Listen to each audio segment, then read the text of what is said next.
ईश्वर अंश जीव अविनाशी, चेतन अमल सहज सुख राशि, चेतन अमल सहज सुख राशि।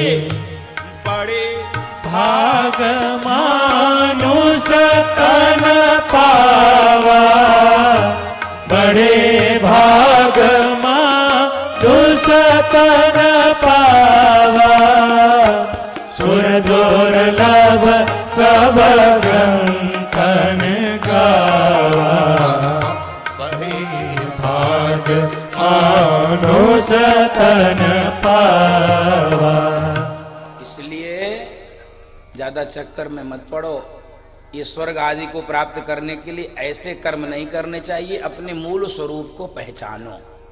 तुम कौन हो, क्यों आए हो, इस संसार में आने के बाद कर क्या रहे हो। ऐसे ही हम लोग भी भ्रमित हो जाते बंधु माता। इस संसार में भ्रमजाल बहुत है। हम अपना मूल उद्देश्य भूल जाते हैं। हम कौन है, संसार में क्यों आए हैं, आने के बाद कर क्या रहे, अंत में हमको जाना कहाँ है, ये चारों बातें भूल जाते हैं। इसलिए इन्हीं चारों बातों का स्मरण बार बार भागवत जी में और रामायण जी में कराया जाता है। तो प्राचीन बरही उस मार्ग को छोड़े, हिंसा के मार्ग से निवृत्त हुए और भगवत चिंतन करते हुए परम धाम को प्राप्त किया। बोल भागवत भगवान की जय। और अब मनु महाराज के प्रथम पुत्र की कथा चल रही थी।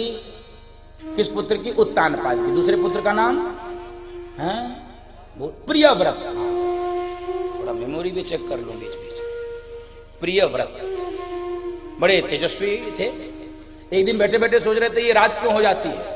रात होती है तो लोग सोने में समय व्यर्थ करते हैं, शयन में। तो मैं रात नहीं होने दूंगा। अद्भुत लोग हुए हैं इस देश में। देखो, इनको लग रहा है कि लोग सोने में समय व्यर्थ करते हैं। और हम लोगों को यदि मौका मिल जाए तो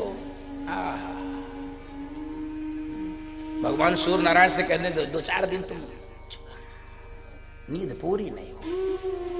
रात में भी सोने में लोग समय व्यर्थ करते हैं। एक ज्योतिर्मय रथ का निर्माण किया और पृथ्वी की 7 प्रदक्षिणा करके रोक दिया। रात ही नहीं होने दूंगा मैं। ब्रह्मा जी कहां पे? अरे भैया क्या कर रहे हो? ओए राजन रुको। कह नहीं, ये नहीं, रुको तो मेरी बात सुनो। सृष्टि में कुछ भी व्यर्थ नहीं है। उसका उपयोग करना नहीं करना ये हमारे लिए महत्वपूर्ण है। कैसा उपयोग? दुरुपयोग की सदुपयोग। सृष्टि में कुछ भी व्यर्थ नहीं है। अमंत्रम अक्षरम नास्ति, नास्ति मूलम अनौषधम, अयोग्यः पुरुषो नास्ति, योजकस्तत्र दुर्लभः। सुनो, कोई भी अक्षर मंत्र बन सकता है। कोई भी अक्षर मंत्र बन सकता है। कोई भी पौधा, कोई भी पत्ती औषधि में प्रयोग की जा सकती है। और कोई भी व्यक्ति योग्य हो सकता है। चाहिए कौन? योजक। दिन और रात्रि में उपयोग कैसा करना, उसका समझना वाला चाहिए। दिन का प्रयोग क्या है, रात का प्रयोग क्या है। और इसीलिए गीता में भगवान कहे हैं, जिस रात में संसारी सोता है उस रात में संयमी जागता है, तस्य जागृति संयमी। गीता में भगवान बोल रहे हैं, तस्य जागृति संयमी। संयमी व्यक्ति उस रात में जागता है, साधना करता है। और जो संसारी होता है वो मोह निशा सब शोभ निहारा, देखूं सपन अनेक प्रकारा, मोह निशा सब शोभ निहारा, देखें सपन अनेक प्रकारा। ब्रह्मा जी ने कहा नहीं, ये ठीक नहीं, रोको, दुराग्रह छोड़ो, होने दो, दिन रात दोनों के जैसे याद। अब दर्शन कीजिए, वस्तु के उपयोग पे आधारित है। जैसे अब मैं पता नहीं बोलना ठीक है कि नहीं, जैसे एल्कोहल, हाँ पता नहीं बोलना ठीक है कि नहीं, कि फिर भी हिम्मत जुटा के बोलना। उसका प्रयोग दवाई में भी होता है। कोई भी कफ सिरप, जहां तक मैं समझता हूं, मैं वैसे मैं इन सब विषयों से मेरा कोई विज्ञान का विद्यार्थी नहीं हूं, लेकिन मुझे सुना है कि बिना एल्कोहल के, तो वो क्या है उसका सदुपयोग, और उसको पी के नाली में गिर जाना, वो क्या है? होता नाली में गिर जाते लोग। और सरल करता हूं, जैसे एक मैया ने भोजन बनाया, तो लोगों ने भोजन किया, अरे उसमें नमक नहीं तुमने डाला, ओ भोजन बेकार फेंका गया। अगले दिन बहुत सावधान थी, भोजन परोसी, 2 बार नमक डाल दी, लोगों ने खाया, अरे इतनी तेज नमक, फिर भोजन बेकार। अब की इतनी सावधान थी, खीर बना रही थी, चीनी की जगह लोग कहीं इसमें नमक तूने डाल, गई चौके में अपने रसोई में नमक का डिब्बा उठा के फेंकी डस्टबिन में। सारे मुसीबत की जड़ क्या है? अब आप बताओ, मुसीबत की जड़ नमक है कि तुम्हारा दिमाग है? मुसीबत की जड़ नमक है क्या? नहीं, हमको उपयोग करना कैसे है, ये महत्वपूर्ण विषय है। इस संसार में कुछ भी व्यर्थ नहीं है, सबकी उपयोगिता है, बस हम उसका सदुपयोग करना सीखें। और बंधु माताओं, दुराग्रह छोड़ दिया। प्रियव्रत महाराज बड़े तेजस्वी राजा थे, 7 द्वीप 7 सागर की संरचना किए, वैराग्य हुआ, एक एक पुत्र को एक एक द्वीप का अधिपति बनाकर विरक्त हो गए। और बंधु माताओं, सबसे पहला द्वीप है जम्बू द्वीप, इसके अधिपति बने महाराज आग्नीद। आग्नीद के 9 बेटे हुए, जिन्होंने पूर्वाचिति अप्सरा से विवाह किया और जम्बू द्वीप के 9 खंड करके 9 भागों में बांट दिया। सबसे पहला खंड है अजनाब खंड और उसके अधिपति बने महाराज नाभि। और मेरु पुत्री से विवाह करके इनको संतान नहीं हुई तो पुत्र कामेष्ट यज्ञ हुआ, और उस पुत्र कामेष्ट यज्ञ के परिणाम स्वरूप भगवान स्वयं नाभि पुत्र बनकर प्रकट हुए। बोल ऋषभ भगवान की जय। और ऋषभ भगवान बड़े तेजस्वी और ओजस्वी थे, इनके तेज से इंद्र को स्पृहा होने लगी। इंद्र ने इनके राज्य में पानी बरसाना ही बंद कर दिया, तो वो तेजस्विता और ओजस्विता के कारण अपने राज्य में स्वयं पानी बरसाने लगे। इंद्र को जब पता चला, इंद्र लज्जित हुआ, आकर क्षमा मांगा है और कहा महाराज मेरी बेटी से विवाह कर लो। और इंद्र की बेटी जयंती के साथ इनका विवाह हो गया। 100 पुत्रों को जन्म दिया कालांतर में। सबसे बड़े बेटे का नाम था भरत, और जिनके प्रताप से इस अजनाब खंड का नाम पड़ गया भारत वर्ष। बोलो भारत माता की जय। और बंधु माताओं, एक दिन ऋषभ देव भगवान अपने बच्चों को बिठा के खूब उपदेश किए हैं, और वही उपदेश किए जो मैं पहले भी कर चुका हूं, आगे भी करूंगा। इस संसार में 2 ही आनंद हैं, एक विषयानंद और एक ब्रह्मानंद। विषयों का आनंद प्रत्येक योनि में मिलता है, लेकिन ब्रह्मानंद का आनंद केवल इसी योनि में हो सकता है। साधन धाम मोक्ष कर द्वारा, साधन धाम मोक्ष कर द्वारा, पाई न जेहि परलोक सवारा, पाई न जेहि परलोक सवारा। और ऋषभदेव भगवान परमहंस वृत्ति को धारण कर लिए, पागलों की तरह जगत में भ्रमण करने लगे, मलमूत्र त्याग करके उसी को शरीर में लपेटने लगे। लेकिन इनके शरीर से सुगंध निकलता था, 40 कोस का वातावरण पवित्र हो जाता था।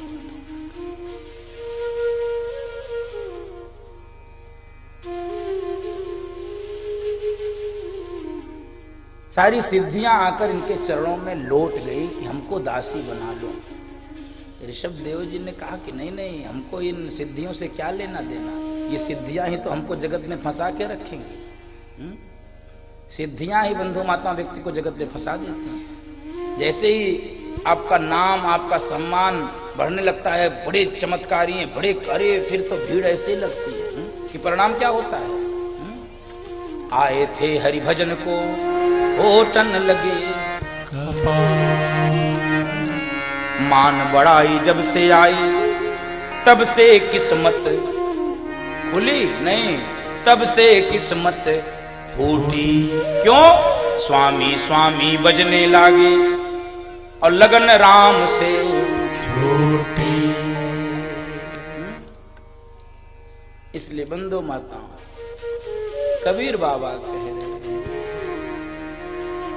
जरा धीरे गाड़ी हाँको मेरे राम गाड़ी वाले, जरा हल्के गाड़ी हाथो मेरे राम गाड़ी वाले, जरा होले होले गाड़ी हाथो मेरे राम गाड़ी वाले, जरा धीरे धीरे गाड़ी हाथो मेरे राम गाड़ी वाले।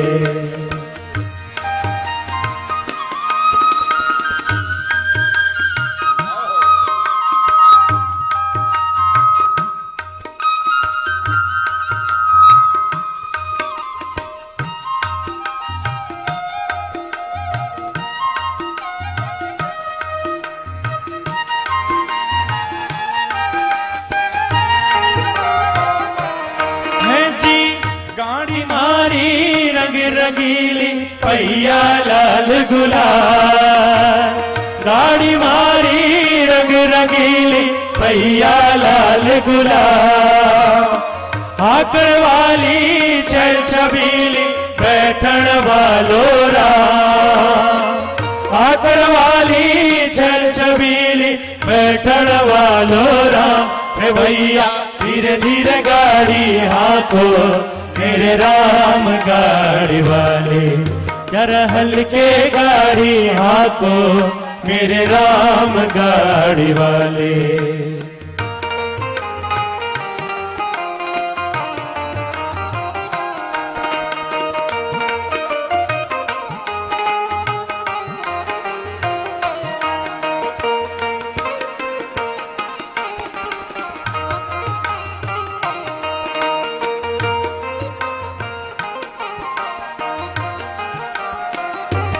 है जी गाड़ी अटकी रेत में मारी मजल पड़ी है दूर, गाड़ी अटकी रेत में मारी मजल पड़ी है दूर, धर्मी धर्मी पार उतर गया पापी चकनाचूर, धर्मी धर्मी पार उतर गया पापी चकनाचूर। रे भैया धीरे धीरे गाड़ी हाथो मेरे राम गाड़ी वाले, जरा हल्के गाड़ी हाथो मेरे राम गाड़ी वाले, जरा हल हल गाड़ी हाथो मेरे राम गाड़ी वाले, मेरे राम गाड़ी वाले, मेरे राम गाड़ी वाले, मेरे राम गाड़ी वाले।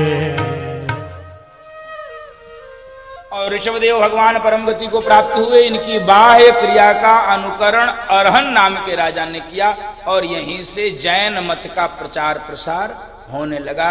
जैन ये सनातन का ही अंग है बंधु माता, ये जैन मत जो है ये सनातन का ही अंग है। और ऋषभनंदन भरत सम्राट बने, 5 पुत्र हुए। बड़े पुत्र सुमति को सत्ता का भार सौंप करके चले आए। पुल्हा आश्रम मुक्तिनाथ का क्षेत्र वर्तमान में नेपाल में पड़ता है। गंडकी नदी के किनारे साधना करने लगे। और बंधु माताओं, एक दिन गंडकी नदी के किनारे भगवान सूर्य नारायण को जल दे रहे थे। उसी समय एक गर्भवती मृगी जल पीने के लिए आई। पीछे सिंह की दहाड़ सुनी है, डर के छलांग लगाना चाहती थी। नदी को छलांग लगाना चाहिए, लेकिन उसके गर्भ का जो मृग शावक था वो जल में गिर गया और मृगी का शरीर छूट गया। भरत महाराज ने देखा, निकाल के बाहर ले आए। होना चाहिए, ये दया मूल है धर्म का। वापस ले आए, उसकी देखभाल की। यहां तक तो करना चाहिए हम सबको, लेकिन इसके आगे यदि हम बढ़ जाएंगे तो पड़ गए चक्कर। क्या हुआ?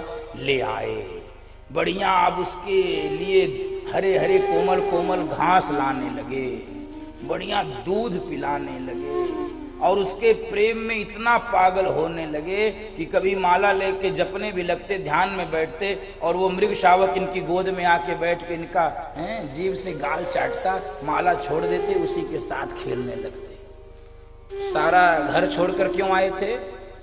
बाल बच्चों को छोड़कर क्यों आए? भजन करना है। और यहाँ क्या कर रहे हैं? हिरन खिला रहे हैं। ए भैया, कई बार सद्वृत्तियां भी हमारे बंधन का कारण बनती हैं। ज्यादा नहीं बोलूंगा क्योंकि ज्यादा बोलना खतरे से खाली नहीं। कई बार ऐसे मोह हमको फंसा के जगत में रखते हैं। बच सको तो बचो, बाकी आप जानो। होना चाहिए था, ठीक है, मृग शावक है, जीव क्यों हमारी आंखों के सामने मरे, उसकी रक्षा किए कि अब वो उसी के प्रेम में पागल। हाँ, बंधु माताओं, अब मृग तो मृग धीरे धीरे बड़ा हुआ। एक दिन अपने ही बिरादरी का झुंड इसने देखा, अरे ये तो हमारे लोग वहां, मैं यहाँ कहाँ था, और धीरे से उसी झुंड में चला गया। अब भरत जी खोज रहे, कहाँ गया मेरा हिरन, कहाँ गया, कहाँ गया। और हिरन की स्मृति में ही, हिरन को याद करते करते ही शरीर छूट गया, और अगले जन्म में क्या बने? हिरन। एक मृगा के संग ते भरत धरे मृग दे, तुलसी उनकी कौन गति, जो घर घर करत सने। एक हिरन के संग से भरत जी को कौन सा देह मिला? हिरन का। इसलिए सावधान, सद्वृत्तियां हमको बांधे ना, हमको मुक्त करे।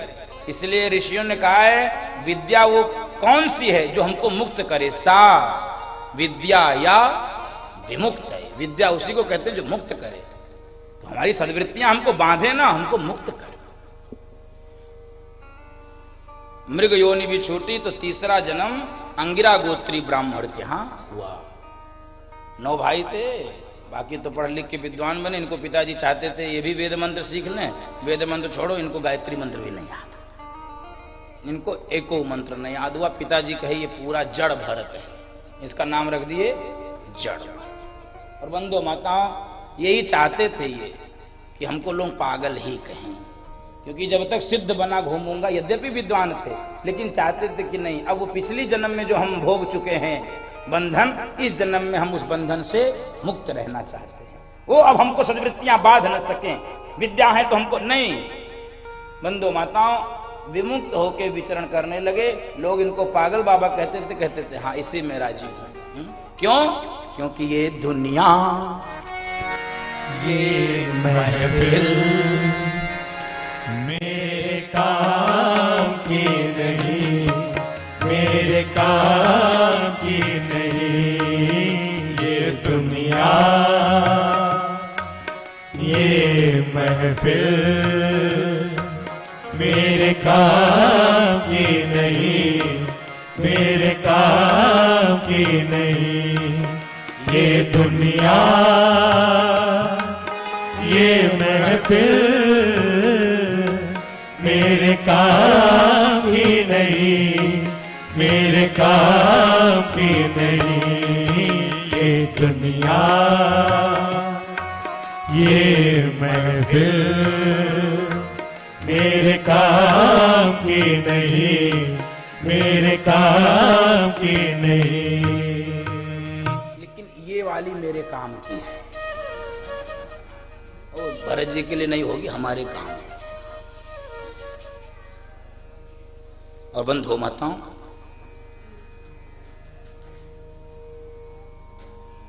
ऐसे व्यक्ति को लोग उसका आकलन नहीं कर पाते।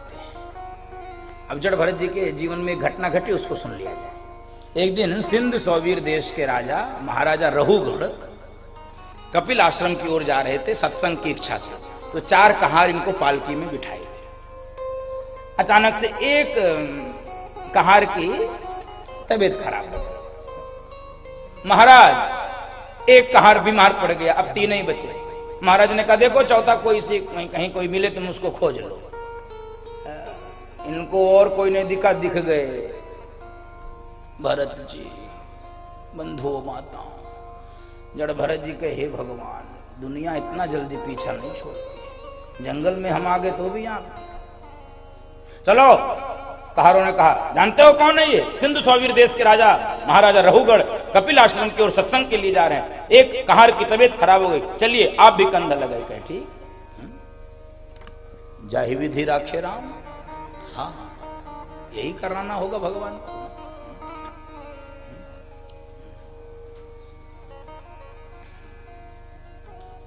लगा लिए। अब ये तो महात्मा थे, अब ये कभी कहार का काम तो किए नहीं थे, बड़ी धीरे धीरे पालकी लेके चले।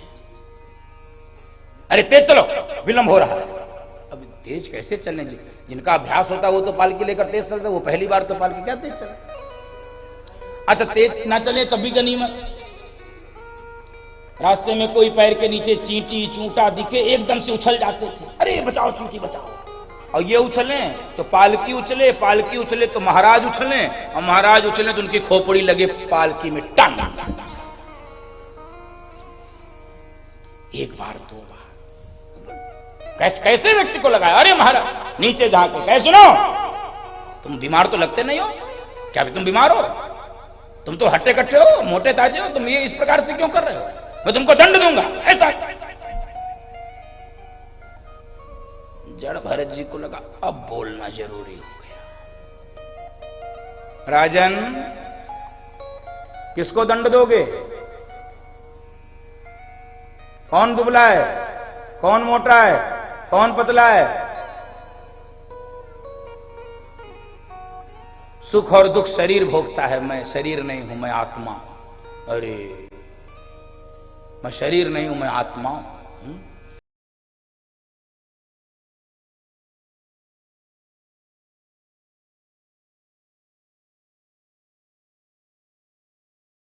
आनंद टीवी से जुड़ने के लिए आप हमें व्हाट्सएप करें 9277395752 पर।